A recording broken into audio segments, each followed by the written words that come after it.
Morgan Nick was a 6-year-old charming little girl. She loved animals, especially her newly adopted kitten that slept with her every night. She enjoyed Girl Scouts, doing arts and crafts, and was just finishing her kindergarten year of school in Ozark, Arkansas.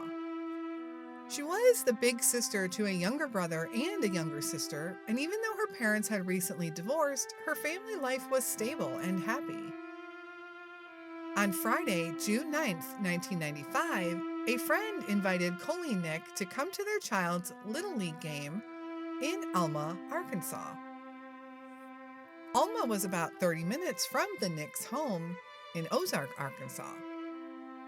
Colleen thought it would be a good opportunity for her and Morgan to spend some quality mother-daughter time together, while the two younger kids spend the evening with their grandparents. Colleen and Morgan did attend the game that night, and Morgan would run off to play with two other children near the end of the game. When the game ended, the two children returned to the fields, but Morgan did not. Morgan was never seen or heard from again. Where is Morgan Nick?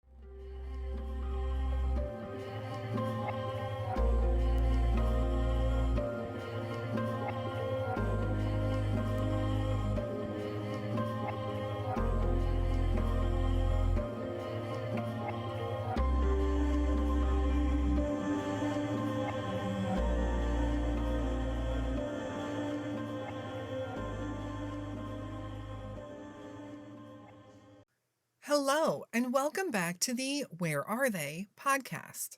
The Morgan Nick case has been recommended to me a few times, and I've been doing some research on it for a while. I knew that I wanted to cover it in some capacity, but it's also one of those cases that does receive some media attention, and I always try to reserve my focus for those that don't.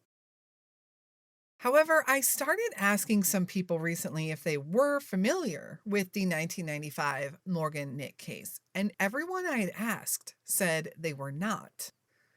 And it really got me thinking that maybe this case isn't as well known as I thought it was. Then, in addition to that, recently, this year, the police have released a new photograph that they believe shows a very important clue to this case. There is also a documentary in the works, which a portion of it was released locally on a local channel, that is, in the Little Rock, Arkansas area. And the rest of the documentary is set to come out in the winter. Although I don't have any more specific information or dates further than that. This case is centered around the Alma, Arkansas area, so it appears they shared just a snippet of the documentary to the locals there in hopes that it might stir up some talk and some new leads.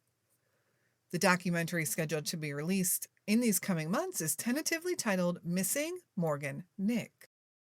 So knowing that so many people weren't familiar with the case and knowing that this new photograph had been recently released and a new documentary coming out soon, I think this case might see a nice burst in media attention soon, and if we can help push it along, maybe, just maybe, this case can be solved. This case is from 1995, and with watching those older cold cases being solved recently, I feel like we should keep pushing for answers in all cases. Also, as we'll talk about the investigation portion in a bit, I do want to say I am comparing this to some cold cases. However, the police in this situation have been steadfast in their conviction that this is not a cold case. This case has never stopped being worked and has continued to receive leads for the last 26 years. So let's dive into the story of Morgan Nick. Who was Morgan Chantel Nick? Morgan was born Morgan Chantel Nick on September 12, 1988. Her parents, John and Colleen Nick, went on to have two more children after Morgan before divorcing in 1994. In 1995, little Morgan was a cute, adorable, little 6-year-old girl, blonde hair and twinkling blue eyes. She has a very sweet demeanor about her and a very cute smile. Morgan loved animals, especially her pet kitten. She enjoyed Girl Scouts and doing arts and crafts, and always told her mom that she hated being sweaty, which I thought was so funny and just such a cute little thing that a young child would say. Morgan, in June of 1995, was finishing up her kindergarten year in Ozark, Arkansas. Her parents' divorce had been fairly amicable by all accounts, and there was no custody dispute or battle or anything negative happening involving the children. Morgan had two younger siblings, and she enjoyed being the big sister. On June 9th, 1995, Colleen was invited by some of her friends to attend their child's Little League game in Alma, Arkansas. Alma was about 30 miles from Ozark, where the Nick family lived, but Colleen saw this as an opportunity for her to get out and have a little mother-daughter time with Morgan. The two younger kids were left with their grandparents, and Colleen and Morgan headed off to Alma. Now, Ozark to Alma, Arkansas is about a half-hour drive straight down Route 40. And I know many of our listeners are from other parts of the country and the world, so to give a quick description, Arkansas is near the center of the United States. And both Ozark and Alma are on the border of the Ozark National Forest. That area, often called the Ozarks, is a popular tourist destination for visitors in the Arkansas and Missouri areas. Alma, Arkansas is located just west of Ozark, Arkansas, and both of them sit on or near the Arkansas River. Now, that Little League game that night was a late night game. It started at 9 o'clock p.m., which I do think is a little odd and a little bit late for a Little League game to start. But it was summer, and June 9th was a Friday. At the game, Colleen sat with her friends and Morgan was very shy, stayed by Colleen's side all the time. Everyone who knew Morgan had always commented that she was so shy and such a quiet little girl, especially around people she didn't know. During the game, Morgan became a little bit restless, and she began playing a game with her mother, untying her shoes and giggling when her mother had to retie them. This went on for a little while, until two other children came over to ask Morgan if she wanted to play with them. These two kids were a bit older. One was 8 and one was 10, and they are identified as Jess and Ty, one boy and one girl. Now, some reports say that these were acquaintances or friends of Morgan's and somehow knew her, but I'm not sure how. I'm not sure if they were related to the friends that they were there visiting or what their connection was, but they weren't complete strangers to Morgan. So Morgan asked her mom if she could go play, but her mother said no. She didn't know the area. She had never been to that park before, and she didn't want Morgan running off. Morgan was only 6 years old, and the field and park area were pretty crowded that night, with almost 300 people being there. Morgan continued to beg her mom, and Colleen's friends urged her to let Morgan go play, telling Colleen she was just being overprotective and that Morgan would be fine. And eventually, Colleen relented. The kids said they wanted to just run up a nearby hill and catch fireflies. The game was getting close to ending. It was already about 10:30 p.m., so Colleen said okay for a few minutes, and the kids took off. Colleen could see the children playing and kept an eye on them as best as she could in between watching the game, and of course it was getting dark. After about another 10 minutes, the game ended, and the children began running back towards the ball field. Colleen looked away for a minute to gather her things, and when she looked back, she saw Jess and Ty coming towards her. But she didn't see Morgan, and Morgan had just been with them a minute ago. As Jess and Ty got closer to Colleen, she asked them, "Where's Morgan?" And they had thought she was right there with them, or she was following just behind, but she was not. They told Colleen that they had stopped near Colleen's car, leaning against to empty the sand from their shoes. Jess and Ty were leaning against the front of the car, while Morgan leaned up near the back. When Jess and Ty were done, they started running off to the field, thinking that Morgan had either left just before them or was following right behind them. She had done neither. Colleen takes off towards the parking lot, calling for and looking all over for Morgan. She even searched inside of her car in case Morgan had climbed inside for some reason. She couldn't find Morgan anywhere, and panic had set in. Hundreds of people were walking about and leaving the fields, driving away. And Colleen had said that in that moment, she just wanted everything and everyone to stop, to freeze time so she could find her daughter. A man near Colleen had heard her screams and panics and asked what was going on. Colleen said she couldn't find her daughter, so people started helping, and this gentleman called 911. Police arrived within 6 minutes. At first, police believed that Morgan must have just wandered off and got lost. There was really nowhere for a child to go. There were no restrooms there. There was no concession stand. And Morgan wasn't the type to do that anyway. She was just so shy. Colleen knew that Morgan would have come running right back to her if she would have been separated from Jess and Ty. So the police begin searching, but they find nothing. They do collect a bunch of items from the park area, trash, cigarette butts, soda cans, to test for DNA, but they have nothing to compare it to yet. And honestly, most of these items were likely from the 300 people that were at the field that night. The police talk extensively to Jess and Ty, who just talked about catching fireflies with Morgan. Remember, they were just 8 and 10-year-old children themselves. But then they did remember something that they mentioned in passing that stood out to the investigators. They had asked the children if they saw anything or anyone unusual, and they did mention a man standing next to a red pickup truck that they thought was creepy. I don't know if that seed was planted in the kid's mind during the investigation, or if they truly believed at the time that this man was creepy. But they said he was standing next to a red pickup truck watching the ball game, and he would occasionally turn and watch them play. At one point, he said something to the kids, which the kids described as being very hillbilly. Now, that tells me something about his accent or the way he spoke, and that it was different to these kids and somehow stood out. Somehow they were able to differentiate as being different from an accent or something that they normally would hear in Arkansas.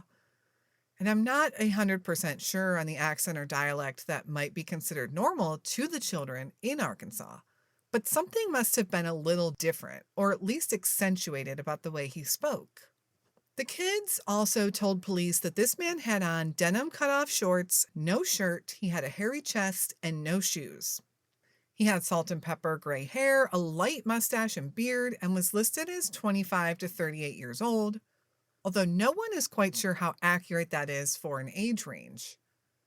And if you think back to being 8 years old, you really have no concept of people's ages. I mean, as a kid, I'm pretty sure I thought all my teachers were super old when they were probably just in their 30s and 40s. To my knowledge, no one else has come forward to say that they could identify this man or they saw him or offer any additional clues. And I can't imagine how he wouldn't have stuck out a little bit more at a children's Little League game. Police do hone in on this tip, the only one that they really have, or their best tip that they have, and they start asking around for information on this red truck and this unidentified man. They do find some people who thought they might remember the truck, and they thought it was possibly a Ford with a white cap or camper attachment to the bed of the truck. Colleen is taken down to the station where she contacts John and lets him know that Morgan is missing. John comes to Alma, and the police continue to speak to both of them. The police do eventually state that they have ruled out both parents as being suspects or being involved somehow in their daughter's disappearance. The police start to receive so many calls regarding the case that they turn a courtroom into a temporary call center. Morgan's parents, Colleen and John, would stay at the volunteer fire department for a while during the investigation also. And as they begin to investigate, the police do learn some other unsettling things. Earlier on that same day that Morgan disappeared, June 9th, there was an attempted kidnapping of a 4-year-old girl in Alma. The girl screamed and was able to get away, and the man, the suspect, was described as driving a red pickup truck. The next day, June 10th, just 12 miles away in Fort Smith, Arkansas, a 9-year-old girl possibly had an encounter with the same man. The man had attempted to get the girl to go into the men's restroom with him, and she refused. She was able to scream and run away. The girl said he resembled the sketch that now existed of Morgan's possible captor. In late June of 1995, a couple weeks after Morgan vanished, the police received a tip from Stuttgart, Arkansas. And if Stuttgart, Arkansas sounds familiar, it's the hometown of Cassie Compton, a missing girl whose story we told last month. Albert Harvey was working in his yard when he caught a man trying to break into his pickup truck. He successfully chased this man away, and he said the man was pulling a young girl with him, pulling her by the arm, a girl that he recognized as Morgan Nick. A massive search took place in Stuttgart immediately. Colleen and John Nick were flown from Alma to Stuttgart by private plane, and it's important to note the conditions that night were terrible. But the search parties went out in droves anyway. There was volunteers, there was law enforcement, there was FBI, the state police. And the heat was almost unbearable, as were the mosquitoes. It was said that the mosquitoes were a serious problem during that time frame in that area. But all these people went out there anyway and searched. They even used search dogs and helicopters. Harvey was given 2 polygraphs during this time, of which he failed both. He finally admitted that it was not true. He actually said that someone did try and break into his truck, but that person did not have a child with him. He did apologize to law enforcement and the search teams, recognizing the terrible conditions that they had to go out there and search in. But police told them, even worse than that, was the torture and hell that he put the Nick family through. Albert Harvey was arrested. Now, the Morgan Nick case never technically grows cold, but it does slow down. In 1996, Colleen Nick formed the Morgan Nick Foundation.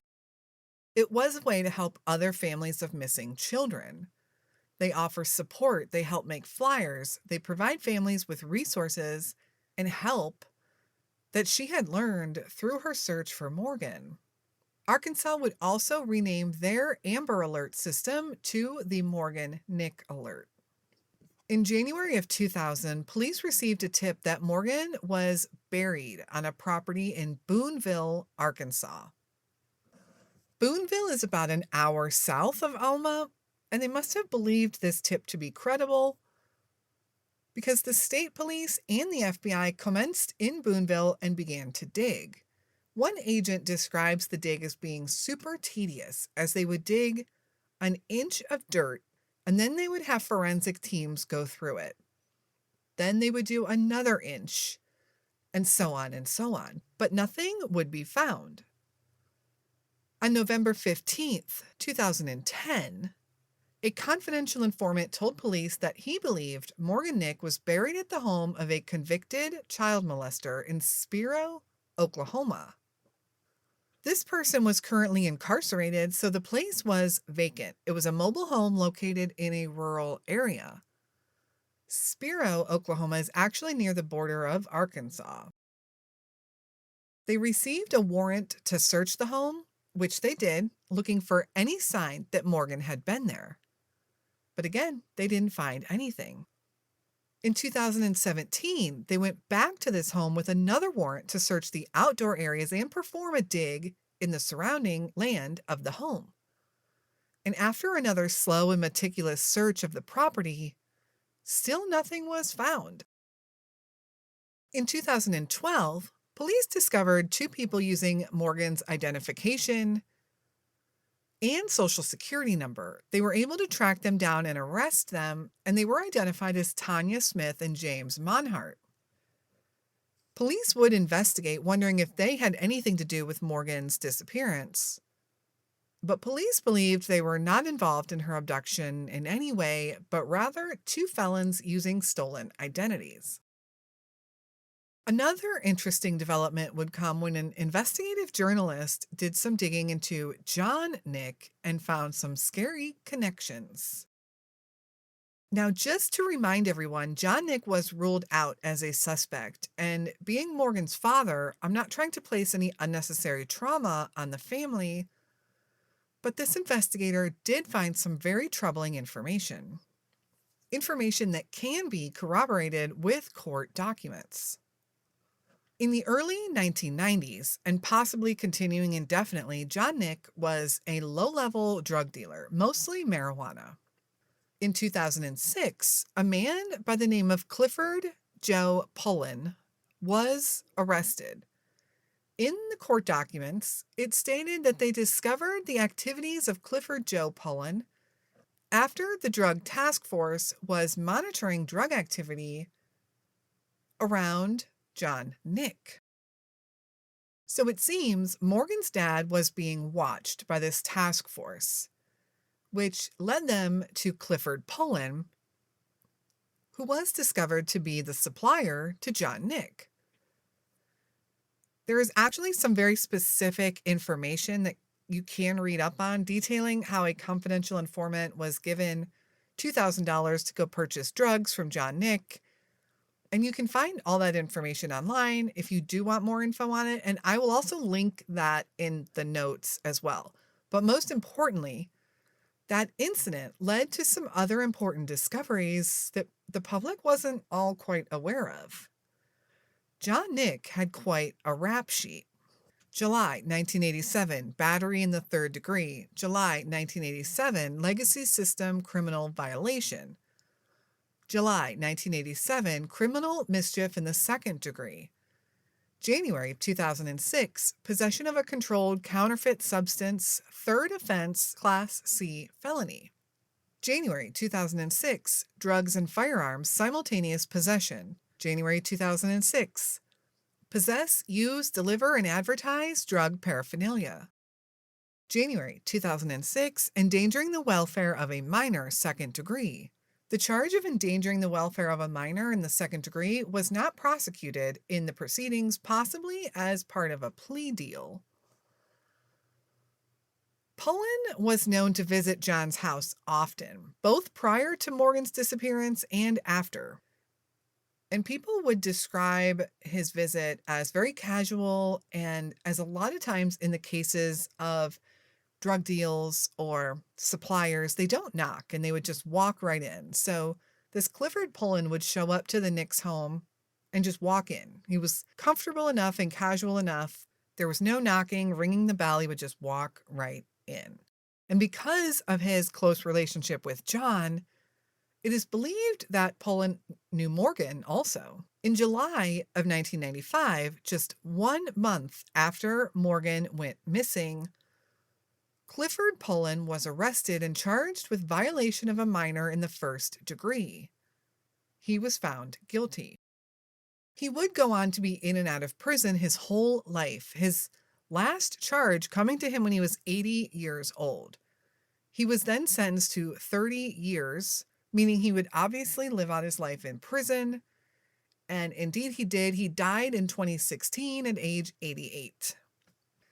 Does this story mean to implicate John Nick as a suspect in his own daughter's disappearance? I don't believe so, but I believe it does point out that he was around some shady characters and possibly exposed his children to danger. Pullen would have also been in his 60s in 1995, and the person of interest the police have identified was said to be 25 to 38 years old. So he doesn't necessarily fit that profile. And police have never really addressed this new information that came out. So is it just a meaningless connection? It might be. But the parts that stand out to me: Clifford was convicted of a crime against a child just 1 month after Morgan disappeared. Clifford has a track record, a documented court record, that includes crimes of a sexual nature against children. And also, Clifford had a connection to the Nick family. And I've also wondered in all of this, while the police believe that Morgan did not know her captor and it was probably a crime of opportunity or a professional kidnapper, I wonder if Morgan did indeed know her abductor. There weren't any reports of anyone hearing any screams from Morgan that night. And if a stranger had called Morgan over to them or over to their truck, everyone who knows Morgan said she would never have went. She would have ran straight to Colleen because she was just so super shy. Even Morgan's kindergarten teachers said that Morgan wouldn't talk to anyone else within the school, just was glued to her side at all times. So if Morgan somehow was lured away and didn't scream, does that mean she might have known who it was? In the attempted abductions reported that same week in that area, both girls allegedly got away by screaming. So with Morgan being so shy with strangers, how was she taken so quietly if she did not know this person? So this brings us to 2021. The police have talked to and identified everyone that was at the ball field that night, except the man with the red truck. And this year, they finally have either obtained or for the first time decided to release a photograph of that red truck. The photograph is grainy, but you can tell it's an older red pickup truck. On the back sits a white cap or a camper top that doesn't quite fit right. And you can tell that from the photo. It looks like it's about 6 inches short of being the correct length for the truck bed. The police are hoping that someone recognizes the truck and possibly knows something about it. Maybe they knew someone who owned that truck. Maybe it was a friend, a neighbor, a relative. Any information about that truck at all is what police are hoping for. And they have investigated that truck hard. It said that they pulled records for the entire state of Arkansas for red Ford pickup trucks and visited the home of everyone who owned a red Ford pickup truck. This year, police have also identified Billy Lynx as a person of interest and are asking people who knew Lynx to come forward to talk to them. Investigators said Lynx attempted to abduct a young girl in Van Buren, just 8 miles from the parking lot of the baseball field where Morgan was taken. Court records show that Lynx was convicted of felony sexual indecency with a child in March of 1996 and had pleaded guilty to charges of felony first-degree child abuse in 1993 and was convicted of related sex crimes also. He died in prison in 2000. So, from the police investigation, as far as suspects, there was a lead in Boonville, Arkansas. We don't know a whole lot of details about that lead, but they did dig up a property and they did find nothing. There was another lead that led them to Spiro, Oklahoma. Again, they searched the property and the mobile home on the property in 2010 and 2017, and again found nothing. And now the police have released a new lead by the name of Billy Lynx. And now we have an investigative journalist pointing out the possibility of involvement, or a possible person of interest maybe, by a Clifford Pullen. So let's talk theories, although I think it can be generalized in really just 2 main ways. Theory number 1, abducted by a stranger. If the reports of a nearby abduction attempts of little girls are true, was there a kidnapper working the area? Seems like a very likely possibility considering those other attempts and the description of the truck and the suspect. And then what better place to go look for a child but a park with 300 people, and it was dark out.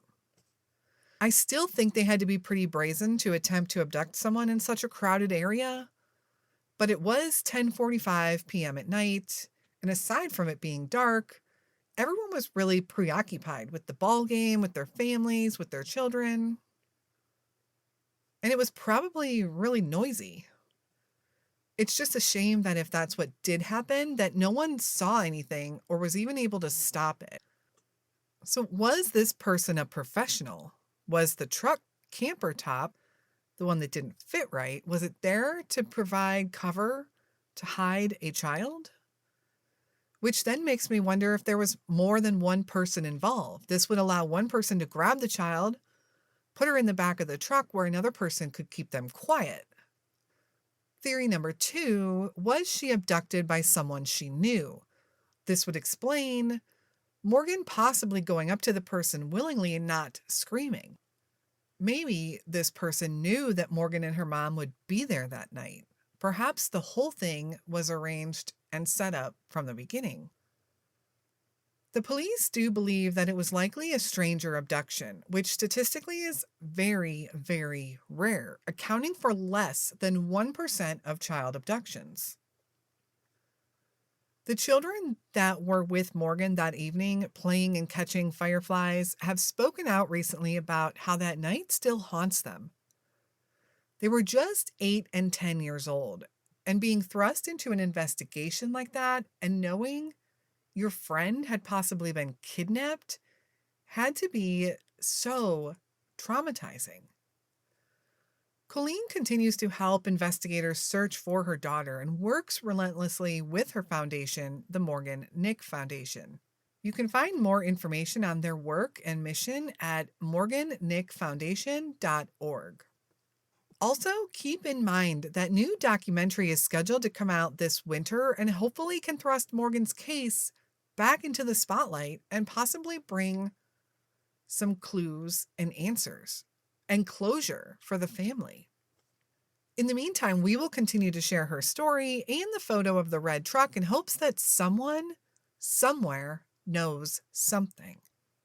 What do you think happened to little Morgan Nick? Morgan vanished on June 9th, 1995 from the Wooford ball field at 10:45 p.m. She had been playing with 2 other children catching fireflies.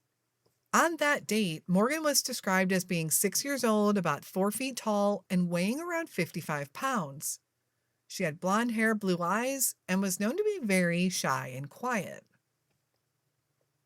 If you have any information on the Morgan Nick case or any information on the red truck, please contact the Arkansas State Police at 501-783-5195. Thank you so much for tuning in to Morgan's story. Please share her case, her photo, and the photo of the red truck any way you can. We will be posting all of that info on our social media. Feel free to grab it and share it from there. We will be back on Friday with an episode up on Patreon. And of course, another Unsolved Missing Person episode next week. And until then, stay safe and hug your loved ones.